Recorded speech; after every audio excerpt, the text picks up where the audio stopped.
پیارے بچوں، آج کی کہانی ہے گدھے کے سر پر سینگ۔ پرانے زمانے میں کچھ جانوروں نے ایک جلسہ کیا اور طے کیا کہ وہ دوسرے جانوروں سے الگ ہو کر اپنی سرکار بنائیں گے۔ اس جلسے میں گدھا، شیر، ہاتھی اور خرگوش بھی پیش تھے۔ انہوں نے اپنی ایک چھوٹی سی فوج بنا لی۔ اس فوج کا کمانڈر ایک گدھے کو بنا دیا۔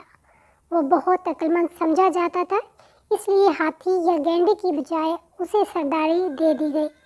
اس گدھے کی ایک خاص بات یہ تھی کہ اس کے سر پر کان سے اوپر نوکیلے سینگ لگے ہوئے تھے۔ جنگل کے تمام جانور گدھے کے نوکیلے سینگوں سے ڈرتے تھے۔ گدھا شیر کے بہت سارے کام کرتا تھا۔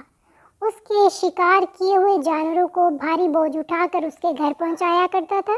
شیر اس سے بہت خوش تھا، جس کی وجہ سے سارے جانوروں پر اس کا رعب تھا، لیکن ان جانوروں میں زرافہ ایسا تھا جو گدھے کو خاص خاطر میں نہیں لاتا تھا۔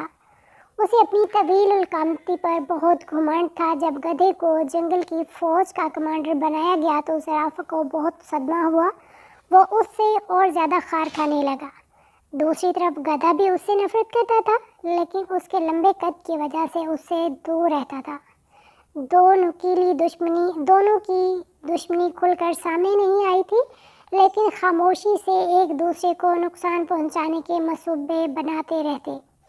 گدھے کی ایک خاصیت یہ بھی تھی کہ وہ دوسرے جانوروں کی بنسبت پڑھا لکھا تھا۔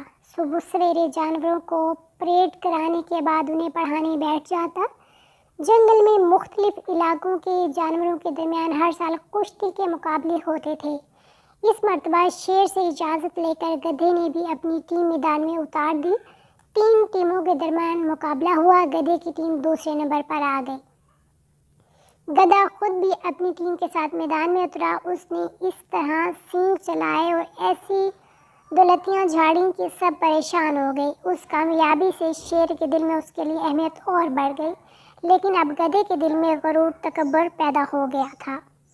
اس نے بات پر جانوروں کو ستانا شروع کر دیا۔ جانور کافی عرصے تک برداشت کرتے رہے۔ آخرکار ان کی طرف سے زرافہ شکایت لے کر بادشاہ کے پاس پہنچا۔ شیر نے گدھے کو سمجھانے کی کافی کوشش کی، لیکن وہ غرور کے نشے میں ایسا چور تھا کہ اس نے بادشاہ کی بات بھی نہ مانی۔ اس طرح سینگ مارتا اور جانوروں کو زخمی کر دیتا تھا۔ بادشاہ کے پاس زرافہ کے ذریعے برابر شکایتیں پہنچیں۔ ایک دن جنگل کے سارے جانور اکٹھے ہو کر شیر کے پاس کود گئے اور اسے کہا کہ اگر گدھے کو لگام نہ دی گئی تو وہ سب یہ علاقہ چھوڑ کر کسی اور علاقے میں اپنا ٹھکانہ بنا لیں گے۔